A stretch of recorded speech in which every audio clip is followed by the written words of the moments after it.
Hello, Savannah. Hello, hello, hello, Savannah. And welcome to another edition of Candidly Kesha. As always, it is good to be with you. Tonight, we are tagging this platform, we're tagging our show, title our show, Election Central. We're going to have various candidates pop in, and I'm going to just let them have at it. I want to know who you are and what your motivation for running for public office and what office is it that you desire here in the great city of Savannah for the Savannah City Council. And so I'm going to start off with, as you popped in, and I think Clinton Coward was first.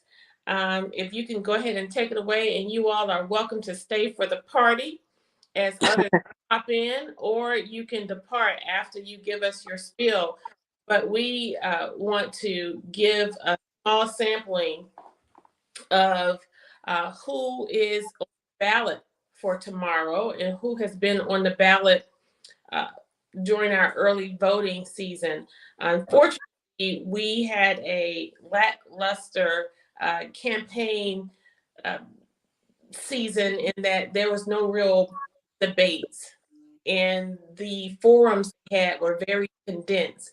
I'm not sure how much a person could learn about how you feel about an issue or what you think about an issue or what your plans are about an issue with a 1 to 2 minute soundbite.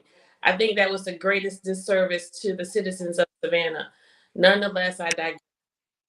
We're not going to put a time frame on you tonight. We want you to take your time and give us your spiel. Of course, we don't want to be here all night because we have some campaigning tomorrow. Yeah. We're campaigning all day, so I don't have to worry about that because I guarantee you that you all feel the same way that I feel right now. I So, think we do. Yeah, I think everybody sees what's happening around the city. Entire, well, everything that makes Savannah authentic is dissipating right in front of our eyes. And we can sit back and we can complain and watch our neighbors lose everything. And worse yet, we lose everything and be pushed out of our own city, or we can step up and do something about it. And I don't know if I speak for the other candidates, but I don't have very much in this world, and I like to hold on to what little bit I have. And I don't want to be pushed out of my very own home, and out of the city I grew up with and grew up in, simply because I can't afford to live here anymore. And I think a lot of Savannahans have the same sentiment. They want to remain in their hometown. But how can you when you can't afford the prices? You can't afford the water bill. The electric bill is becoming ridiculous. And the taxes are escalating until you're going to have to leave if you want to survive. So this is why I stepped into the entire thing that we call the campaign cycle. I want to stop this. I want to stop Savannah from being destroyed with insurmountable hotels and destruction and everything that's historic. And I want to increase tourism, but not by pushing residents out. I think we should favor our own and the people that pay the taxes and that have been born and raised here, rather than taking the favoritism over people that are simply going to be here for maybe a couple of days or a couple of weeks. And that's why I entered the race. My name's Clinton Coward, as you can see, and I'm running for District 3. And I think a lot of things need to change for Savannah to remain the authentic, historical paradise that we all know. thank you so much, Clinton. I really appreciate you popping in and sharing. And is there anything in terms of your last words you want to share with the citizens of? Yes, this election is important. I know a lot of you have given up and you don't want to vote and you don't want to participate. And you think, what does it matter? Well, everything's on the line now. It matters that you vote tomorrow. But if you don't, your voice will not only not be heard, It will be ignored. Thank you so much, Clinton. And then next we had Miss Lucia Lucia, Sarah Lucia Johannes.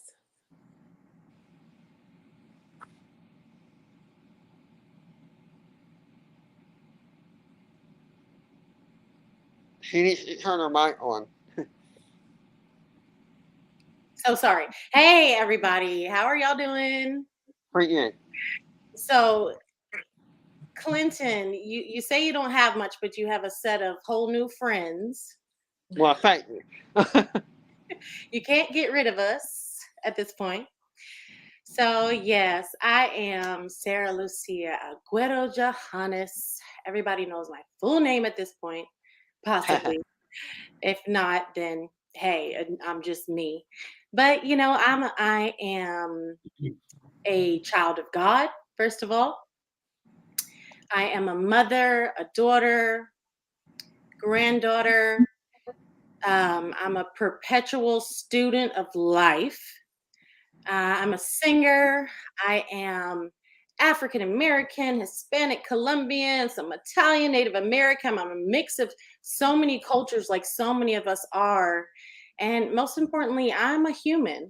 So, and that's I think what I've learned overall with all of this campaigning is that everybody has the right to have their voice heard, and everybody should be respected as being human and who they are and contributing everything that we contribute to society.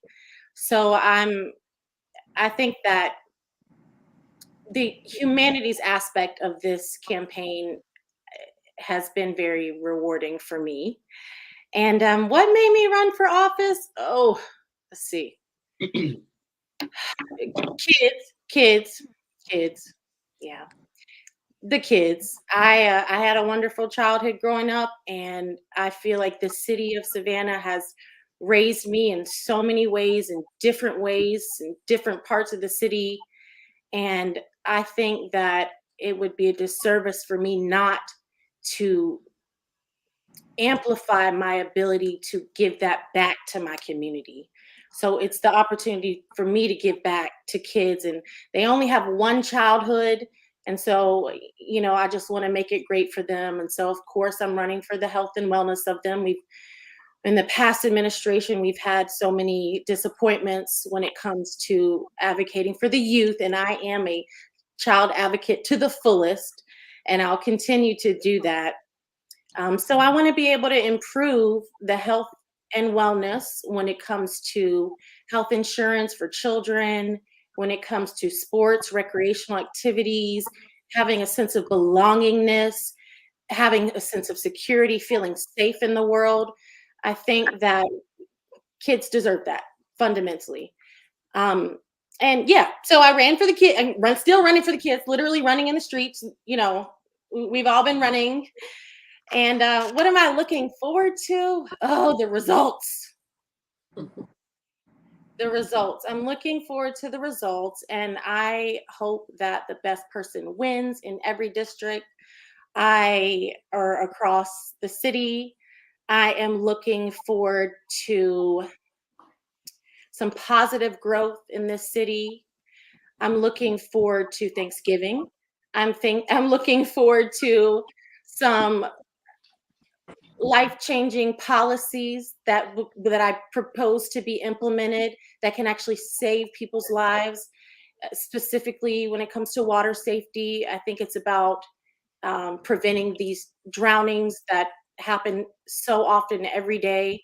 There was just the guy from Friends was on the news, and he drowned in his jacuzzi. I don't know if you saw that recently. So bringing awareness to those life-saving issues is something I'm looking forward to. Having the discussion even more. And I'm looking forward to serving in the 4th district.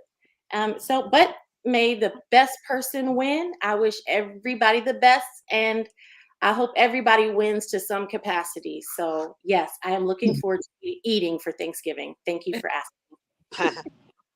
Thank you so much, Lucia. We appreciate you. Thank you. And it certainly has been a pleasure connecting with you on the campaign trail and getting to know you. a little bit better. Mr. McCann, you were next, sir. Hey, thanks for having us on. You said earlier you're not going to put a time limit on us, and I think I've said every time I've got a chance to talk to anybody lately, I can't wait till this campaign's over so people stop giving me a microphone and tell me I have 2 minutes to speak. Right.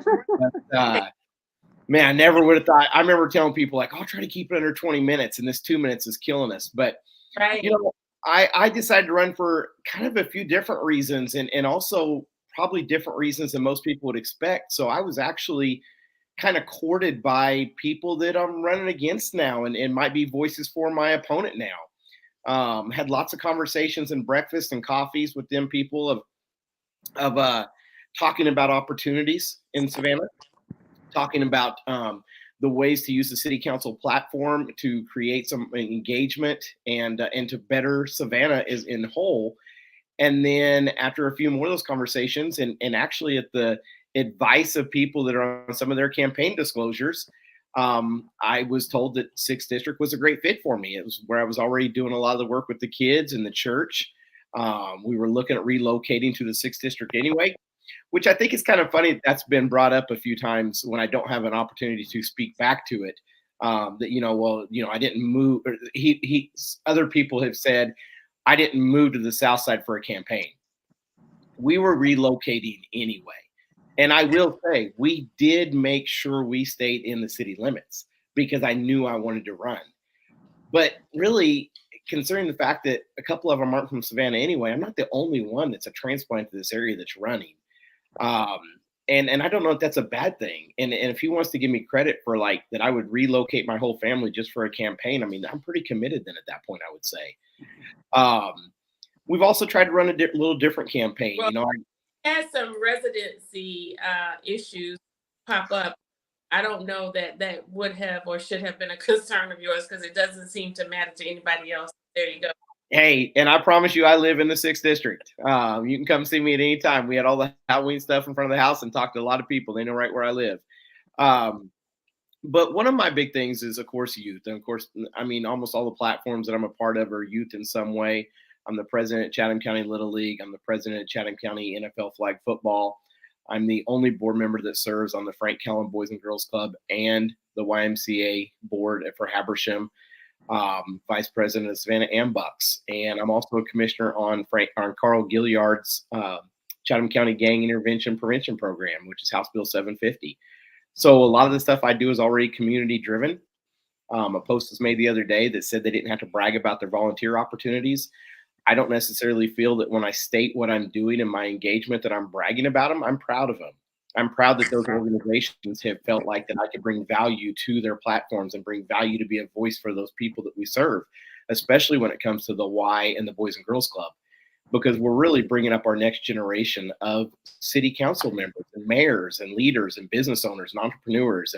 And I don't speak of those things like I'm bragging that I'm a part of them. I'm proud and humble to be a part of them and glad that I can give my time to them. So serving is not something that I feel is when anybody talks about what they're doing, that I feel like they're bragging about it. I think that you're proud to do it. Not everybody's called to serve. It takes a special set of skills to let things roll off your back when you get accused of things or stuff is said about you and not to fire back when you're a servant. But somebody said at a church setting here a while back, why strive to be a king when you were blessed to be a servant? And I feel like that's where I'm at. I feel like I want to just serve the community, especially to our youth and our young families that are starting out. I remember how difficult that was with my 23-year-old getting started out. I know what it's like to raise a kid in a split family. So I know a lot of the challenges that these parents face, single parents, parents that are divorced and raising kids. We did a tutoring program on the South Side last year that I spearheaded, and we saw a lot of what those families and those parents were challenged with the literacy and the mathematics stuff that they had to work on. So I think there's lots of opportunities like that. Why the South Side needs change? Well, because we are now at week 20 of year-over-year increase in violent crime.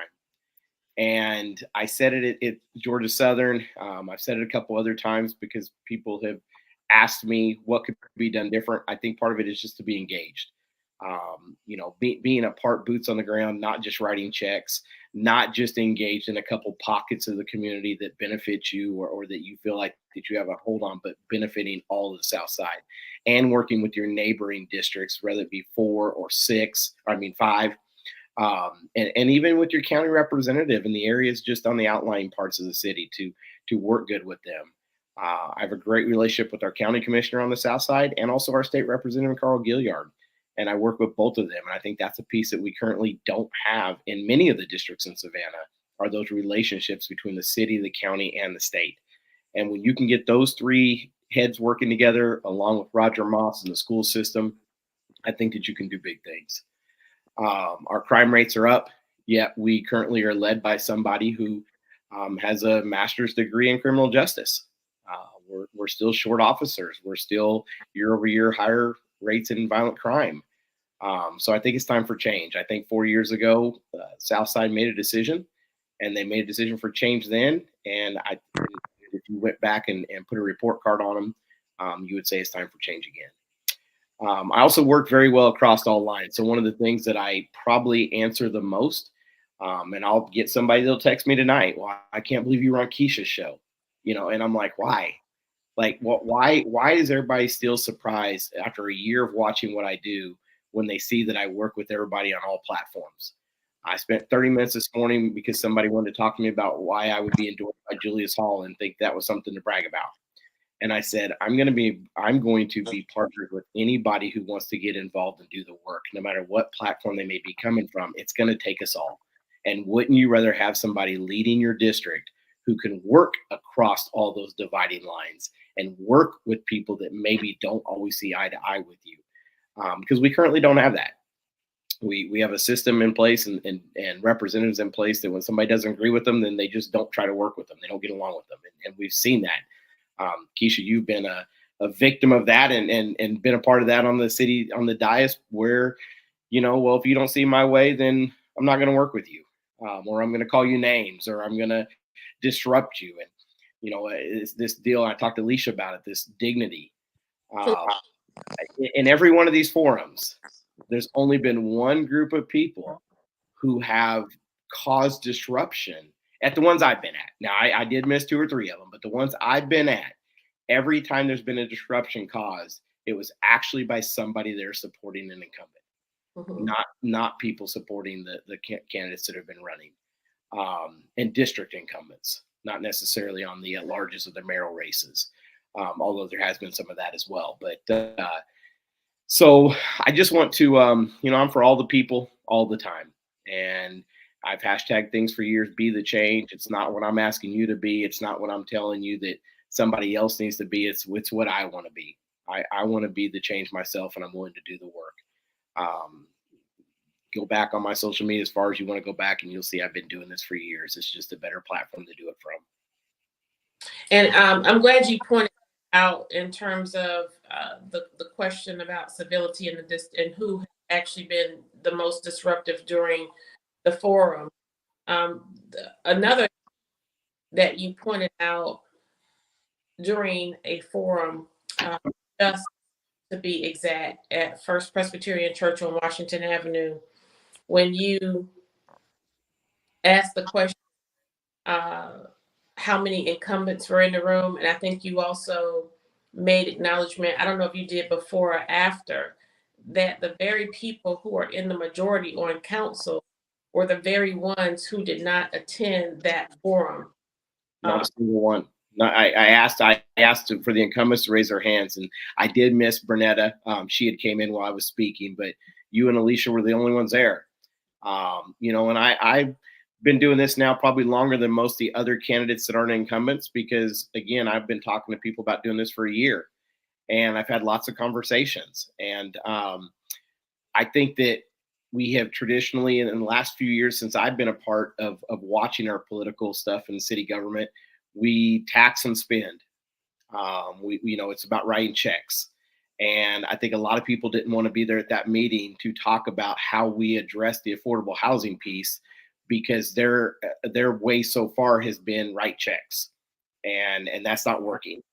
If we had billions of dollars, yeah, writing checks could probably get it done, but we don't. So using what we have, the resources that we have, along with private public partnerships, some subsidized loans from the city, using some of the 8,000 pieces of parcel that are available in Savannah that would hold an ADU or that are setting empty right now to build some affordable housing on. Most people that know me know that I've been a very big voice for homelessness and for fighting that in Savannah since I moved here. And I think there's multiple ways. You're not homeless for the same reasons. People that are homeless are not homeless for the same reasons. So you can't. It's not just a blanket fix on them. At the Windsor Forest neighborhood meeting here a couple weeks ago, somebody tried to get Jennifer DeLong to say in front of the camera, "Would you please say that you can't just wave a magic wand and fix it?" And that was directed at me. In fact, I text Chase because he was at that meeting too. I said, "Chase, that one's on me."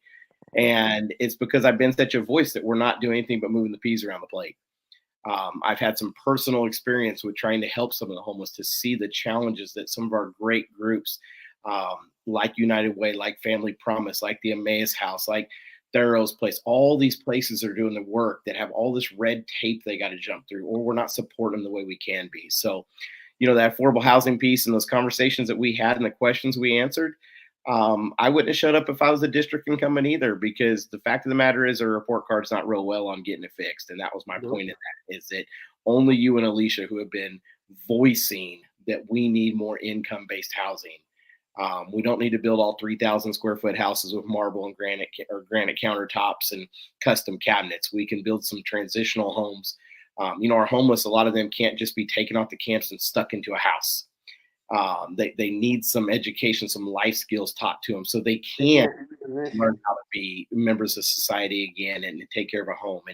And HUD doesn't, I didn't know this till I got involved in it. HUD doesn't fund any of that anymore. So we need some funding for that, an opportunity for them folks, because there's some that want to be out there because they don't want to conform to the laws and everything, but there's a lot of them that aren't, and they need great grace. They need love. They need support. They need programs. And we need to get behind those people. So there's some great people doing the work in that, and we need to get behind them. Thank you so much. We appreciate you popping in and sharing with us. And did you share with us what your motivation for running was? I got asked the other day, who am I going to be held accountable to? How are they going to know I'm not going to flip like some of the other people that got put in these seats 4 years ago? Because I am being supported by a lot of them that put them people back in those seats. And I said, I'm accountable. And I held up my phone, which you probably can't see it, but it's got my 2 boys on it. And my other one's not in that picture, but I got 3 boys that I'm accountable to. And they're the number 1 person I'm accountable to, or the number 3. But I'm not just accountable to my kids. And everything I say it's for mine, it's for yours, and it's for ours. I'm not being held accountable by somebody that wrote me a big old campaign donation check. I'm being held accountable by people that are watching me, that knows I run the programs that impact their most valuable possession, their kids. I'm running so that our next generation isn't sitting on one of these same platforms because we didn't fix the problem now. Gotcha. Thank you so much, Mike. We appreciate that. Thank you for having us. Miss Tammy Stone. Hey, love. How are you? I'm good. How are you? I'm doing well, thank you. Hi, everybody. Hey, Kesha. Yes.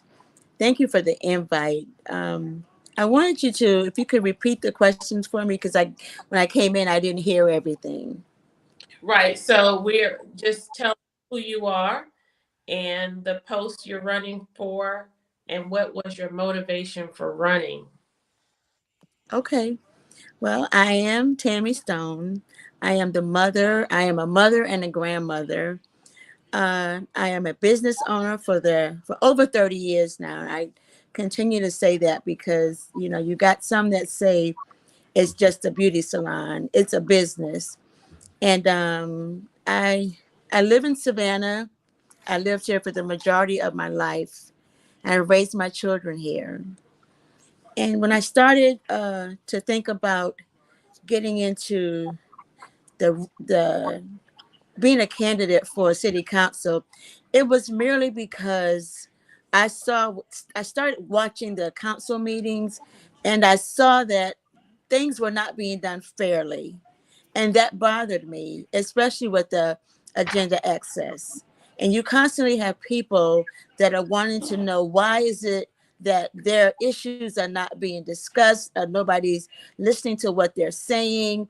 And me being in the beauty industry, I've heard every conversation from every person, and they really have some really good concerns that are not being addressed. So I decided, you know what? I knew that in my heart that I would do what was right, not just what was easy. So I said, you know what? I'm going to do this as well because I know that um, I'm a mover and a shaker. And it's not like I haven't been doing all of these things. The only difference is that I didn't have people to back me when it came down to making sure that kids in the community had school uniforms, they had food when they needed it. That my daughter and I, we did this out of our pockets. And I just know that Savannah is in need of a change. It needs for people. It needs people with compassion, people that care, people that want to see the work done, and that's where I am with all of this. We got things going on that, I didn't know, but once I found out, and especially now going out and talking to people and canvassing, and we went out today, and we talked to one lady, and she said, I went to give her a flyer, and she said, I'm not voting. I'm not voting. I've been asking for something for um, since July, I think it was, she said, and it has not been done yet. Why is that? We make sure everything downtown, has been done. But when it comes down to in the other districts, we have to suffer a little bit. And I feel like that's not fair. And in a city as rich as Savannah, rich as Savannah is, why is it that our homeless problem is where it is? Why do we have so many women with children living in and out of hotels? Why is there why are there food insecurities? If we got all of these millions of dollars, we need to sit down and figure out a better way of what goes where and how we need to make sure that the money that's being spent is being spent in the right areas.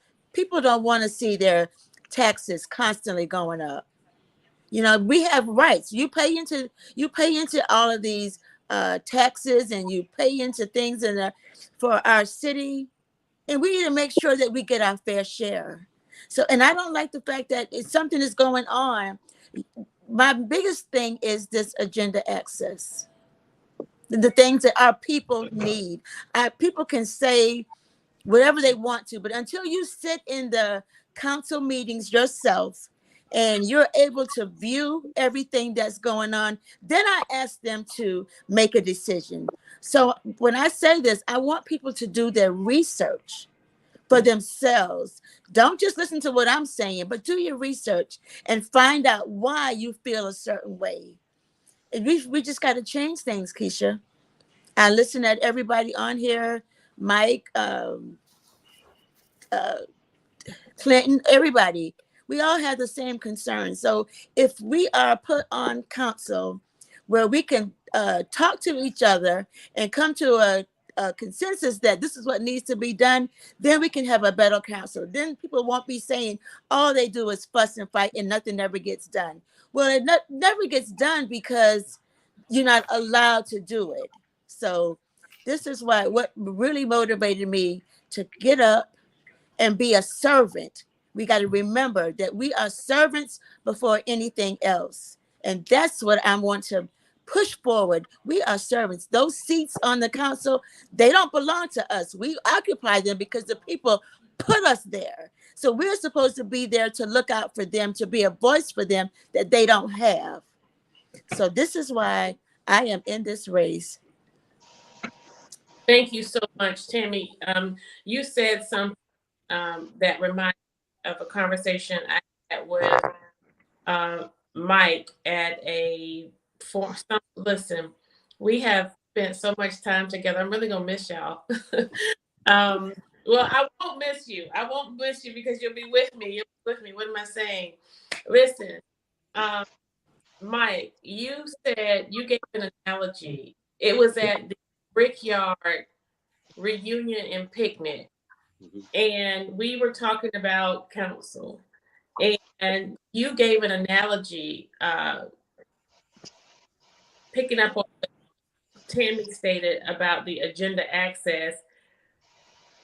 I don't know if you were talking about it to someone or trying to explain it to someone, but you gave a great analogy in terms of how you deduce the act of discord or friction, if you will, on council. Can you share that with our guests? Yeah. So I think what you were talking about was because I have had a lot of people challenge me on knowing who maybe my circle of friends have been in the years past and seen things that I've done and been involved in and who shows up. And I get asked all the time, well, those women, they're always they interrupt or they're rude and I said, wait a minute. I said, I was sold that same bill of goods a year and a half ago. I was told the same thing. But one thing I have learned and I've watched, and I'm a pretty good people observer when stuff's going on, is who shows up. And I said, you have to think about it. I said, if you took 9 puppies and you put them in a kennel and you fed them and you watered them and you nursed them and you gave them all the same toys to play with and loved on them all the time, they're all going to get along. But if you took 3 of those puppies and you put them out in a separate kennel where they could see everything going on, they could smell the food the other ones are getting fed, but all you did was kick dirt at them. You didn't let them have access to anything, no good food, no good water. You gave them the scraps. And you try to go in that kennel and love on those puppies, they're probably going to bite you. They're going to bark at you. They're not going to act the same as the other puppies do because they're going to fight for your attention. And really all they wanted to be was a part of the pack in the beginning. And I have witnessed that. And I will give you credit. I'll give Alicia credit that when we do stuff in the community, the kids stuff, the events, you guys show up. And to me, what I have seen is 3 people be removed out of the majority that could not even voice what their constituents were calling them about to be able to have something on the agenda. And I asked the person I was talking about when I told that, I said, can you imagine if I was the District 6 representative and currently my allies, you could say on council, might be Kesha, Alicia, and Bernetta. If I was not part of a majority with our current bylaws, I would not even be able to get something on the agenda for my own district that I would be serving in and it's supposed to be accessible to 24 hours a day, basically. And I wouldn't be able to be a voice because I had been silenced. And so to me, that's kind of what that's like. You can't take 3 of them and remove them from the group and then say, oh, but we still want you to get along. We just want you to get along our way. It doesn't work like that. Right. So much for that analogy. I thought that was very poignant. Shared that with me. I've a lot of analogies, but I like being compared to a puppy, a sweet puppy. A cute, sweet puppy. But that is exactly what it is, y'all. That's I get tired of hearing people say all they do is fuss and fight.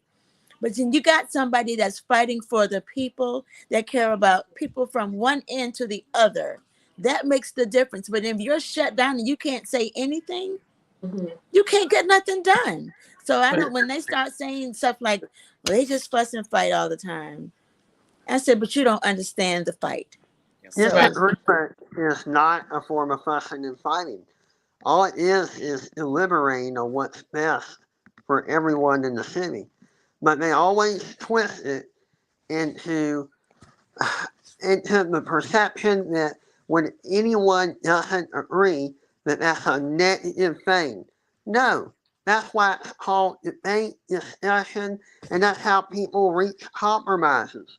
But if everyone agrees on everything, there's no real discourse and no one's actually representing their district or the people that have elected them. They're simply trying to get along, and when they do that, that benefits them, but it hurts the people.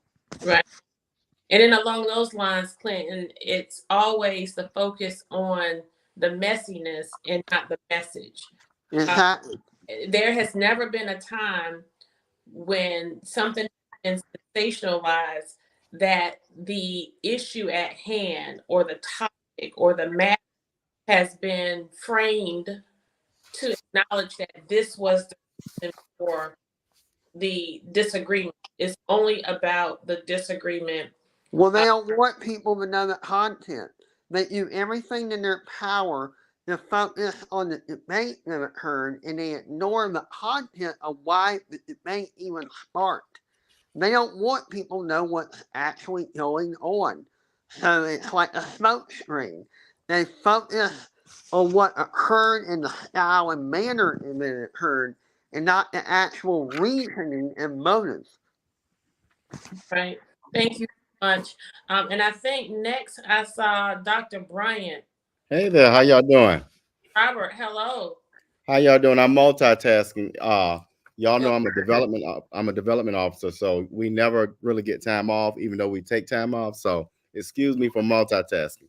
yeah. So thank you for popping in, and we are essentially acknowledging who we are, office you're running for, of course, and ultimately, I want to know what was your motivation for running, and what are you looking forward to?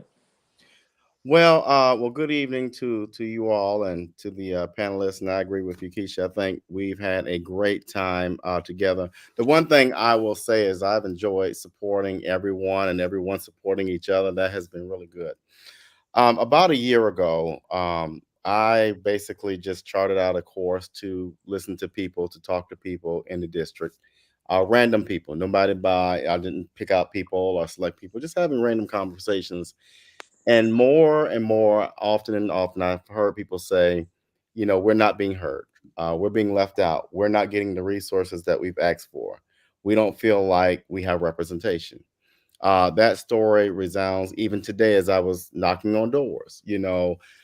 The similar story that I hear on the western part of the Fifth District is a very similar story that I hear in Lee's Gate, that I hear in Colonial Village, as I hear out in New Hampstead. The same story. And so at some point you realize, well, if I don't do something or if I don't step in, then who will? Nobody stepped in 4 years ago. And this is not an indictment on a person's personality.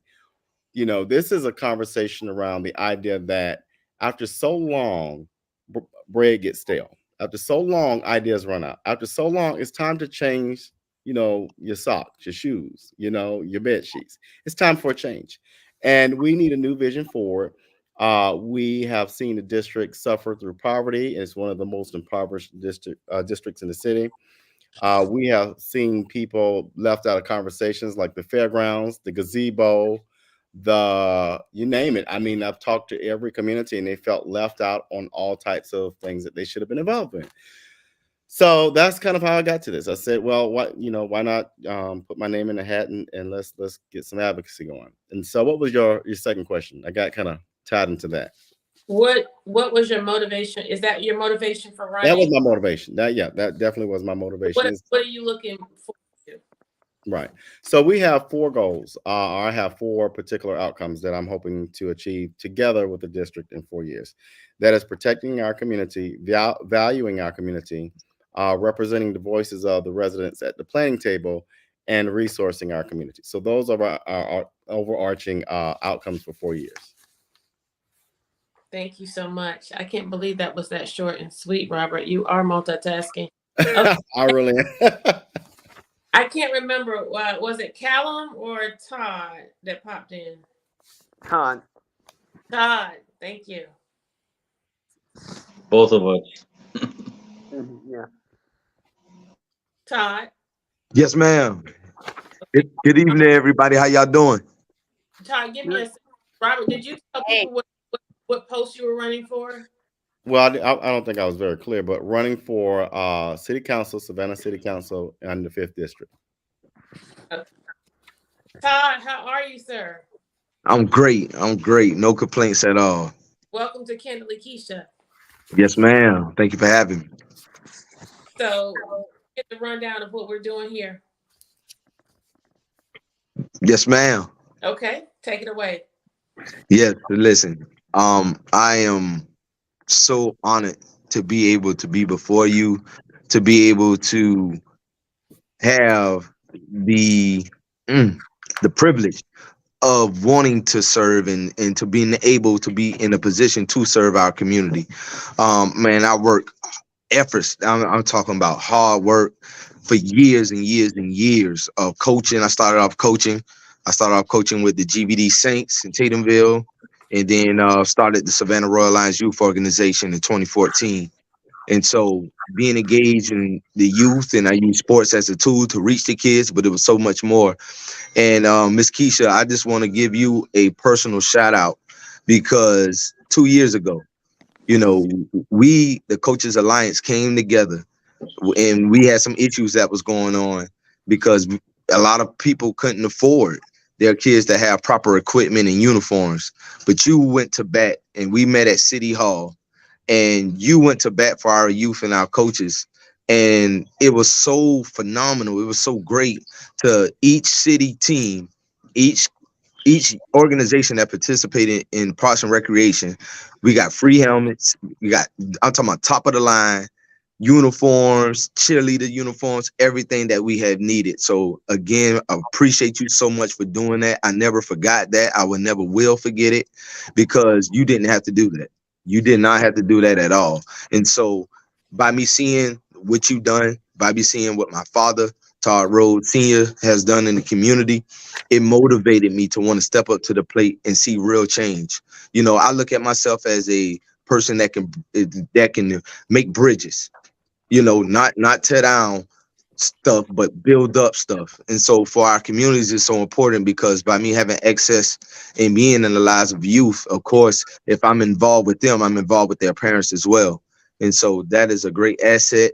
And I just want to be a pure, true heart servant that first of all, that do work unto the Lord.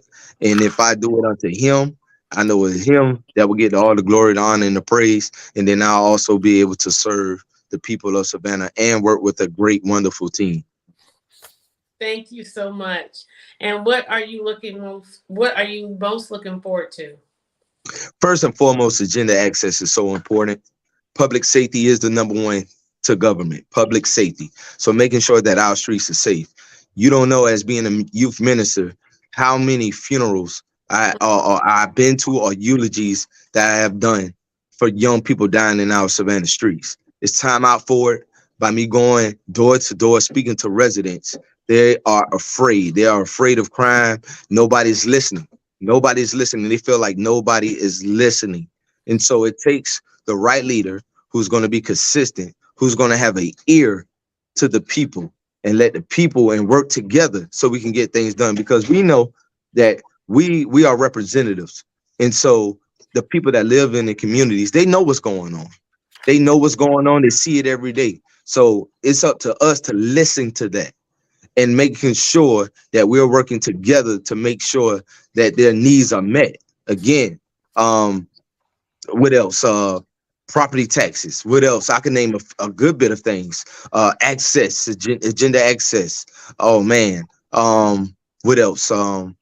Transparency, being transparent, making sure everybody understands what's going on. And our youth, we need community centers for each of our communities, because the community that I live in, the closest community center by Savannah State University is Schumann, which is East Side Center.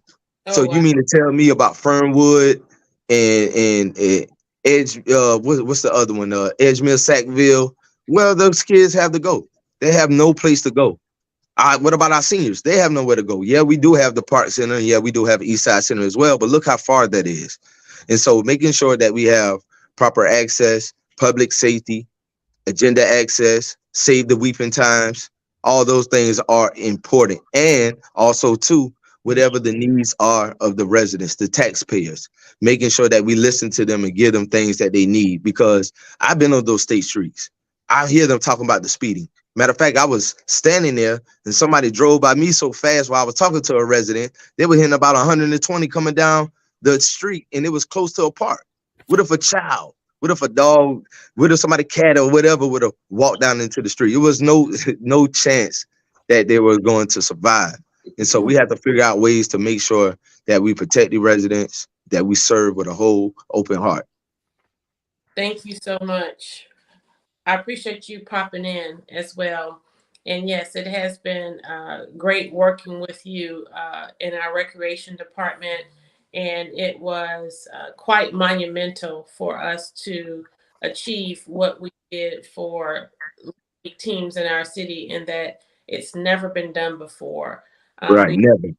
get a couple $1 million diverted to our teams.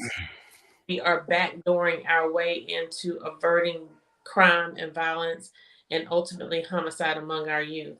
So we're looking forward to doing more and greater. Callum, Hi there. welcome to. Sorry about my dogs.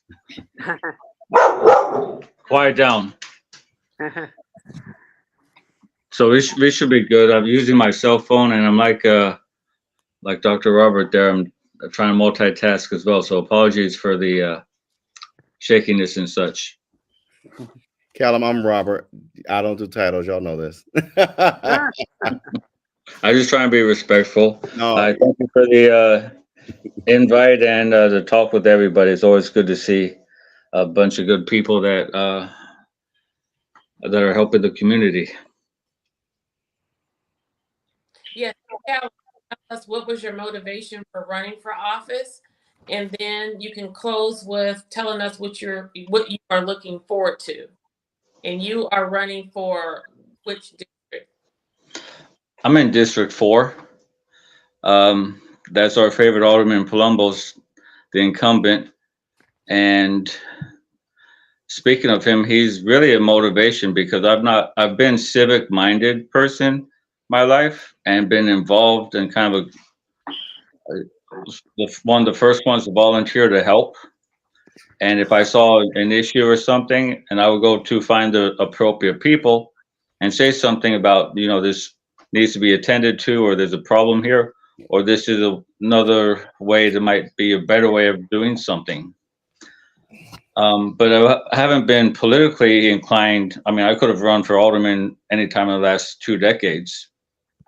And I'm running this time because out of my interactions or lack of interactions with Mr. Palumbo, and I saw the abuses that he was using with his power in his office, and that certain people were getting priority treatment and special treatment over others.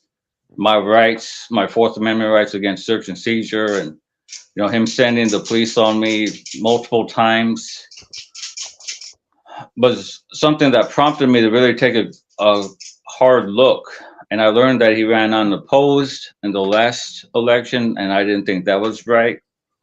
I got more and more into the nuts and bolts of the city, which overall, aside from the Palumbo drama, I was already becoming displeased with, and I certainly wasn't happy about the higher millage rate that the council adopted.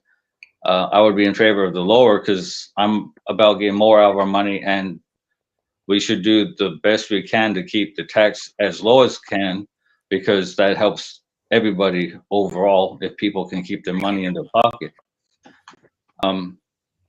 So having said that, and with the storm coming through, and I saw really a lot of basic things that were not getting tended to by the city, stoplights that were going out of order, and there were no signs put up, nobody the traffic director, which is an idea that I have, is to recruit a lot of, perhaps we have a lot of retirees that are still able-bodied. That would be willing to be an emergency volunteer force. So that was an idea I had to organize this potential labor we have for urgent situations that periodically pop up from time to time.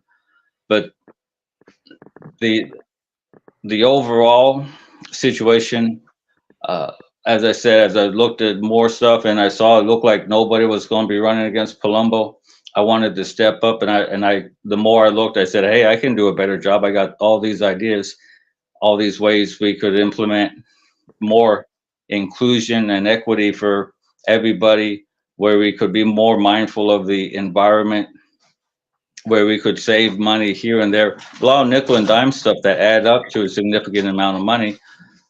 And it's not anything that's hard to do. It just takes someone to actually do it. And that's kind of the key. So without rambling on, that's a synopsis summary of some of the things that prompted me to put my name in the ballot, Okay, which well, I'm thankful for. Can you close out by telling us what are you most looking forward to?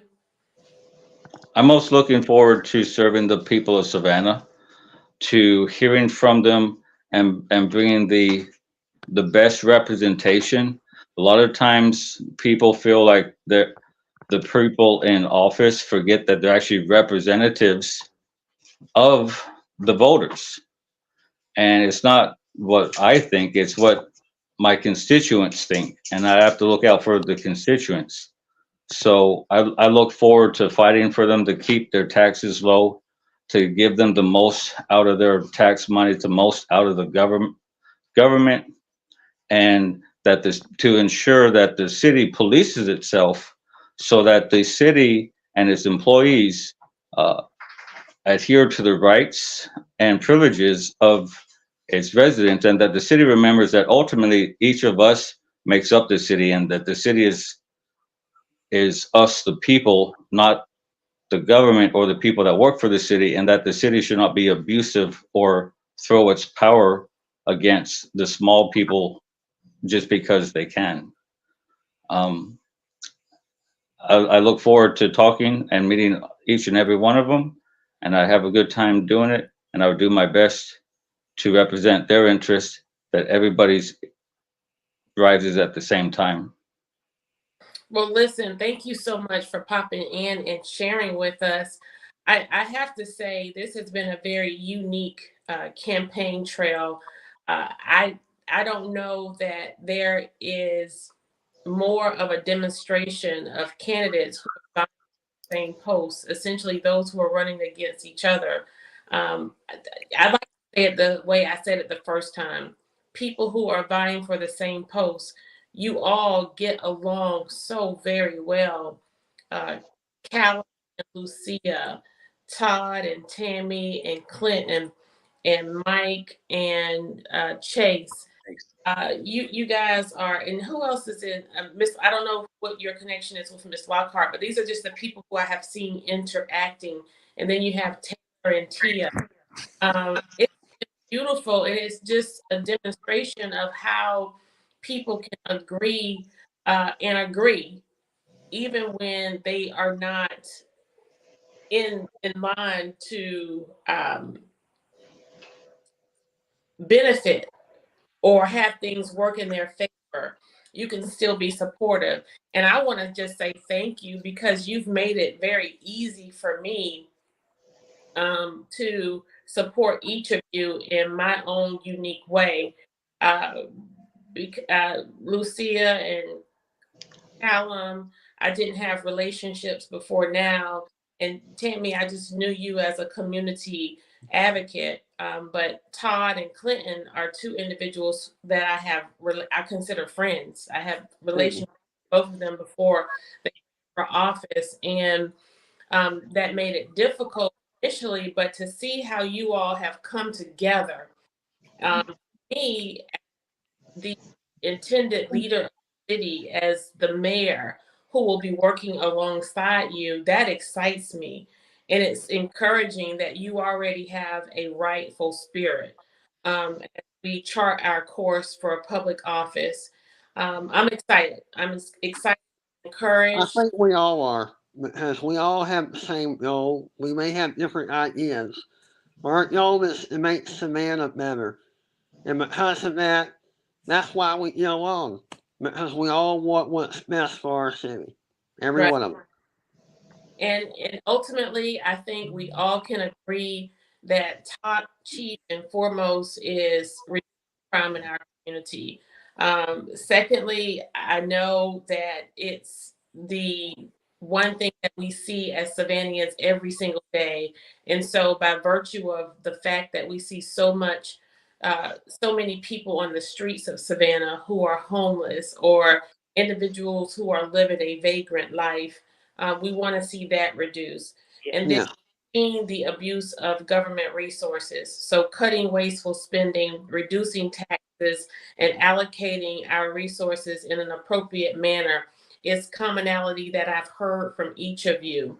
And Yeah. then, of course, first and foremost, what we will do before we do anything is to restore that agenda access so that as we equip you and empower you with all of the tools and resources necessary to serve each of your districts, we want to make sure that you are engaging in a democratic process by where you will be carrying the voice of your citizens to city hall, placing that on our desk so that we can give consideration, match those desires, those goals, those wishes, and those requests with the bearing capacity of our staff, right? That's Yeah. being citizen led. That's what you call listening, being citizen led. And then the policy driven piece will come into play when we match that with the bearing capacity or the resources of the coffers of our budget. And one side, how it's going to be paid and who's going to deliver the service. Then it's not rhetoric, it becomes reality. And that's what we want to do for the citizens of Savannah. We want to give government back to the people. We want to empower them, encourage and inspire them to take their rightful place in our government and deliver for them, not talk them to death or task force them to death, but we want to deliver for the people of Savannah. And we do not want to lay blame um, for individuals, particularly those who find themselves burying their children. We don't want to blame them, but what we want to do is our best for them. And that is being policy oriented to the extent that we are incorporating the necessary mechanisms and to reduce crime, to reduce episodes of violence by engaging our youth. And that's what's inspiring also to hear your platforms, those of you who are youthful minded or you have experience working with our youth, they are indeed our future. The true test of any community is how they take care of their young people and how they take care of our aging community. And that we have not done enough in this city or heard even enough about is about our, they are quickly making up the fastest growing segment of our homeless population, elderly women. And Yep. so I want to make sure that we are carving out a niche. My goal as mayor is to carve out a niche to identify a continuum whereby we become a best practice community. Savannah has to become known for more than just a city where you can drink from an open cup, right? We have to become known for more than River Street. We have to become a community that's known for more than tourism. Savannah has to be known for those things that we hold value to, that we hold sacred as Savannians. Even for those who retire here and call themselves Savannians, we have to now carve out a niche, identify what are we good at, but not only are we good at it for other people, but what are we good for ourselves in that how can we monetize what we're good at? My husband often says if you're good at what you do and you get paid for it, it's your job. But if you're good at what you do and you love what you do, and you're good at it, it's your passion. And so we want to identify the passion of Savannah. And one idea I have is that what are we naturally, what causes people to naturally stay here and gravitate here? For a decade now, Savannah has been regarded as one of the top 5 or top 10 cities to retire to. That's an untapped opportunity that we have not delved into for the residents here. We have to now look at that as an opportunity to create economic drivers for people who are graduating from schools in Savannah. You know, your kid who's 23 years old doesn't live here and he probably won't come back here. My children, as they matriculate and graduate, there is very little to attract them back to Savannah, right? So how do we create a new continuum for Savannah? How do we identify what it is that we are good at? Create an opportunity for people to have careers in taking care of our aging population, from recreation to transportation to culinary to residential life. And these aren't jobs where they're cleaning toilets and making beds and changing diapers, but these are actually businesses, careers that we can help start establishing a way for people to make a living, helping seniors age in place, age successfully, but also creating a way where our young people can have careers versus jobs. And that's all I have for you all. We want to continue to go forth. Ultimately, we have charted a course on this campaign trail where we have demonstrated that it's not about politics and it's not about personalities, but it's about people. I have heard from each of you, what I have heard from each of you tonight has been people centered.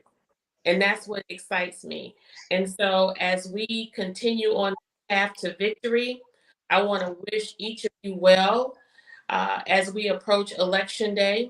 This time tomorrow, clear winners will be determined.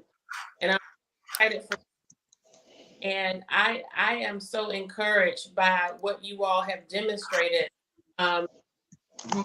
My tagline this last couple of days has been win, win, or win.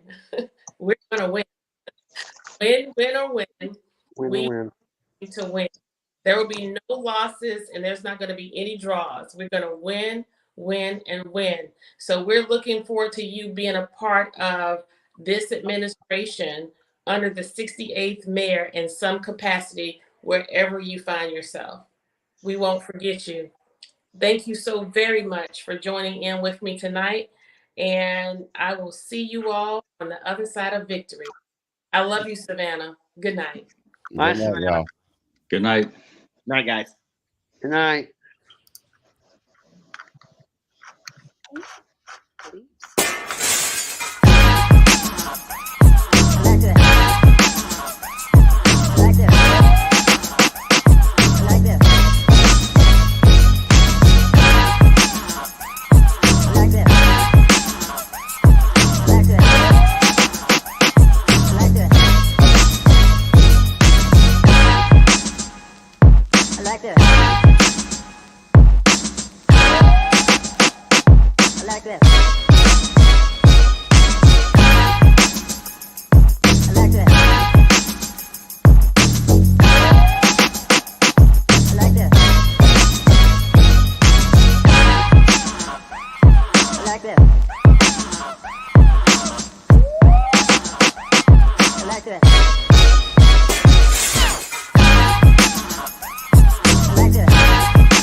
Like this.